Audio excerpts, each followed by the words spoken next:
Bonjour à tous et bienvenue dans Fact Checking, l'émission qui confronte les paroles au réel.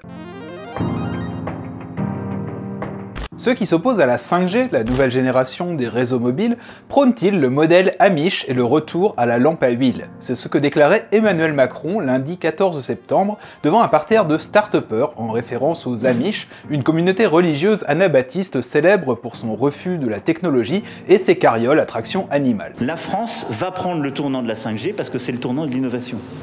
Et j'entends beaucoup de voix qui s'élèvent pour nous expliquer qu'il faudrait relever la complexité des problèmes contemporains en revenant à la lampe à huile. Je ne crois pas au modèle Amish.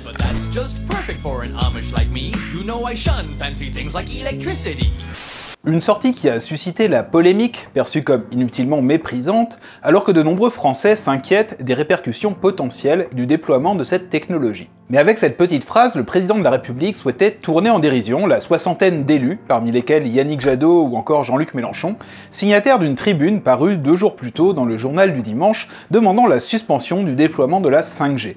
Une demande de moratoire principalement motivée par les impacts supposés de la 5G sur la santé, l'environnement et la vie démocratique. Alors ces arguments sont-ils recevables? La 5G est-elle dangereuse, comme le prétendent les signataires de la tribune, ou au contraire bénéfique, comme le prétend Emmanuel Macron? Ou bien les questions qu'elle soulève sont-elles un brin plus complexes que ça? C'est ce qu'on va essayer de démêler ensemble dans ce fact-checking.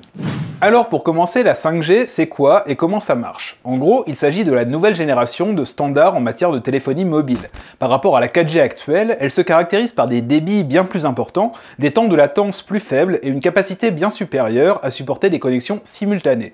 Pour cela, la 5G, tout comme les technologies antérieures, se base sur l'utilisation des ondes électromagnétiques, correspondant ici à des bandes de fréquences de 3,5 GHz. Soit, sans jouer les vulgarisateurs scientifiques, des fréquences légèrement plus hautes que pour la 4G. Et sur les questions en lien avec la santé, ce sont ces ondes qui suscitent l'inquiétude des élus signataires de la tribune du JDD, et ce pour 2 raisons. Déjà parce qu'elles participeront à une augmentation générale du rayonnement électromagnétique dans notre environnement de tous les jours.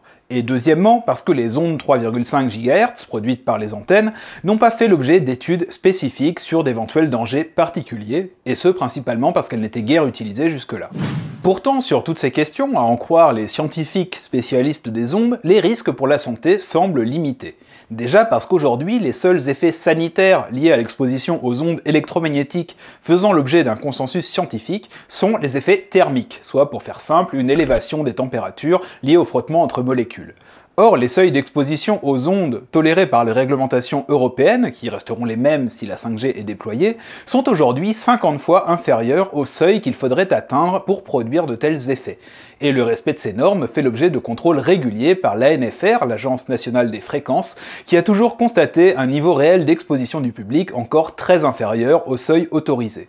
Donc oui, la 5G contribuera à élever le niveau d'exposition aux ondes, mais de manière négligeable par rapport à ce qui est considéré comme problématique par le consensus scientifique. Mais dans le fond, peut-être touche-t-on là au principal défaut de cette tribune anti-5G, celui de fonder sa critique sur une forme d'objectivité, de tenter de s'appuyer sur la science pour montrer que la 5G serait mauvaise dans l'absolu, objectivement, rationnellement, quitte pour cela à mal interpréter certaines données, voire à ne prendre en compte que celles qui vont dans le sens du point de vue défendu. D'ailleurs, les signataires font exactement la même chose quand ils évoquent les potentielles conséquences environnementales, en affirmant que la 5G entraînera une hausse de la consommation d'énergie préjudiciable à la planète. Une affirmation balayée par le secrétaire d'État au numérique, Cédric O, qui lui affirme que la 5G entraînera au contraire une baisse de la consommation d'énergie. Mais en réalité, ce débat n'a pas vraiment de sens, car tout cela, en fait, dépendra de l'utilisation que l'on fait de la 5G. Et c'est justement sur cette question-là, celle des enjeux de la 5G, sur laquelle il y a énormément à dire, que l'on serait en droit d'attendre nos politiques, plutôt que sur une querelle scientifique dont ils ne maîtrisent pas tous les termes. Parce que si la 5G n'est pas révolutionnaire en soi, elle est en revanche vouée à provoquer une rupture technologique majeure sur bien des aspects. Pas pour nous, simples utilisateurs de smartphones. La 5G, ce n'est pas, comme le disait pourtant le maire de Grenoble Éric Piolle, signataire de la tribune, un moyen de regarder du porno haute définition dans un ascenseur. Grosso modo, la 5G, c'est pour nous permettre de regarder des films porno, même quand vous êtes dans votre ascenseur en HD. La 5G, c'est avant tout la condition de la généralisation des objets connectés, de la chirurgie à distance, d'une robotique de pointe ou de l'arrivée des voitures autonomes. La 5G, c'est un tournant qui aura un impact sur tout notre modèle de développement industriel. Une affirmation qui n'a pas ici valeur de jugement moral. Mais justement, c'est une question qui est trop importante pour ne pas faire l'objet d'un débat politique public. Parce qu'elle aura un impact sur le quotidien de tout le monde, mais pas forcément pour les raisons que l'on croit. Aujourd'hui, le numérique consomme 4% émet 4% des gaz à effet de serre. Il est prévu que ça double d'ici 5 ans pour que vous puissiez savoir combien vous avez de yaourts dans votre frigidaire. Alors, un exemple concret, on a beaucoup parlé ces derniers mois de relocalisation. Donc l'idée, c'est d'entreprises, d'usines, en fait. Hein, donc toutes ces usines qui sont parties beaucoup en Asie ces 20 dernières années. Est-ce qu'on peut les faire revenir alors même que le coût de la main-d'œuvre en France est bien évidemment plus important que dans les pays asiatiques? Alors la 5G, elle permet de faire ça. Parce qu'elle permet de faire communiquer les robots avec l'intelligence artificielle, avec des ordinateurs, avec d'autres robots, avec des moyens de transport. Donc ça permet d'automatiser et de manière immédiate, il n'y a plus de délai de latence. Voilà, c'est ça en fait l'intérêt de la 5G. C'est pas, je trouve qu'on l'aborde de façon un petit peu caricaturale en disant, au fond, ça va nous permettre d'avoir une meilleure fluidité sur les jeux, ou ça va nous permettre de regarder tel ou tel site de streaming plus rapidement. Oui, mais c'est vraiment pas ça le sujet. Le sujet, c'est que ça permet de produire différemment, d'avoir une autre organisation économique. Donc quelque part, le réagencement de l'outil de production est peut-être fait à faible coût et très rapidement. Ça ne veut pas dire quand même destruction massive d'emplois? Alors c'est transformation de l'emploi, à mon sens, ça veut dire moins d'emplois peu qualifiés et beaucoup plus d'emplois à forte valeur ajoutée avec des qualifications plus importantes. Ça veut dire évidemment qu'il va falloir adapter aussi les formations à ces nouveaux besoins, au développement de ces nouveaux usages pour répondre à cette demande.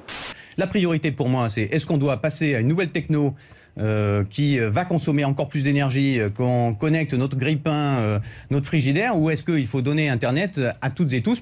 Très haut débit, ça va améliorer considérablement la qualité de l'image et aussi la rapidité de transmission, de transfert. Et cette aubaine pour le marché de la vidéosurveillance, aujourd'hui on dit surveillance intelligente, que représente la 5G, ça a été prédit par l'Institut Gartner, c'est une société américaine qui étudie ces nouvelles technologies, et les chercheurs ont estimé l'an dernier que la vidéosurveillance allait devenir le marché le plus porteur pour la 5G.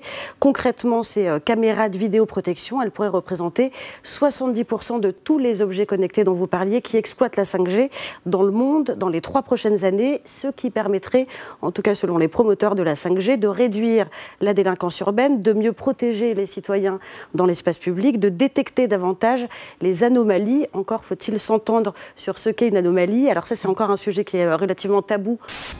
Designed to keep people safe and enhance the world we live in. This is Nokia 5G. Deliver the extraordinary. Grosso modo, la 5G, c'est pour nous permettre de regarder des films porno, même quand vous êtes dans votre ascenseur en HD. Bon, ben, je pense qu'on se souviendra. Derrière la question de la 5G se pose en réalité celle de la société que nous voulons. Pensons-nous que ce saut technologique est vraiment souhaitable? Cela va-t-il rendre la vie meilleure ou au contraire faire dépendre notre société de systèmes de plus en plus complexes à même d'entraîner son effondrement instantané comme dans n'importe quel mauvais film d'anticipation? Qui profitera du déploiement de cette technologie? La collectivité ou une poignée d'individus? Quelles décisions peuvent être prises pour que nos données personnelles restent notre propriété et ne soient pas échangées au profit de sociétés marchandes sans notre consentement? Avec la 5G, va-t-on confier le déploiement des antennes à des sociétés étrangères comme le géant chinois Huawei, soupçonnées d'espionnage industriel et pouvant à tout moment bloquer nos communications ou prendre le contrôle d'infrastructures stratégiques? En l'état actuel des choses, c'est de ces questions qu'il serait bon que les Français puissent débattre afin de les trancher en bonne intelligence. Et en cela, la proposition de report du déploiement de la 5G se justifie pleinement.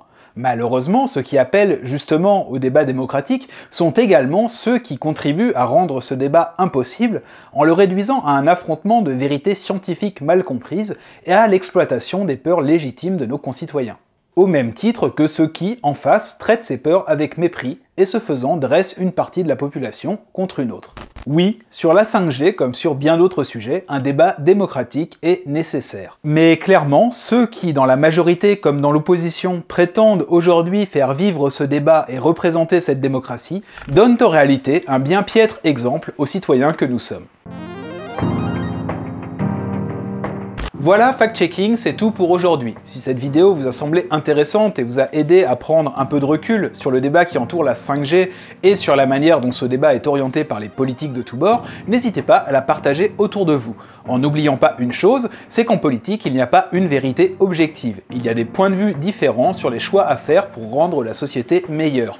Et c'est par le débat et la confrontation d'idées que souvent les conclusions émergent. Mais à partir du moment où l'on tente de faire passer sa position pour un fait scientifique, c'est qu'il y a un problème. On entend souvent à raison qu'un fait n'est pas une opinion, mais le corollaire de ça, c'est qu'une opinion n'est pas non plus un fait.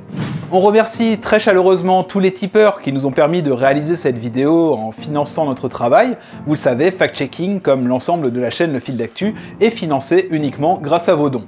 Bon, et aussi un peu par les gros chèques des constructeurs chinois d'antennes 5G, mais ça, je suis pas censé vous le dire, donc oubliez. Donc, si vous aussi, vous souhaitez contribuer au développement de la chaîne parce que vous pensez que ça en vaut la peine, il vous suffit de vous rendre sur notre page Tipeee, dont le lien est en description de la vidéo. C'est ce qui nous permet de faire vivre l'équipe, de financer l'émission principale et de développer de nouveaux projets tout en restant totalement indépendant, libre dans nos choix éditoriaux et accessible au plus grand nombre. Donc si vous aussi vous voulez participer ne serait-ce qu'à hauteur de 5 € par mois et que vous en avez les moyens, n'hésitez pas et rejoignez la communauté des tipeurs. Pour le reste, si ce n'est pas déjà fait, abonnez-vous à la chaîne et cliquez sur la cloche pour ne rater aucune de nos futures vidéos. Pensez aussi à laisser un pouce bleu et un commentaire, ça fait plaisir et ça améliore le référencement, donc la visibilité de la chaîne. Jeudi prochain, vous retrouverez Tatiana dans Le Fil d'Actu, et nous, on se retrouve dans 2 semaines pour un nouveau fact-checking. Salut et à très vite.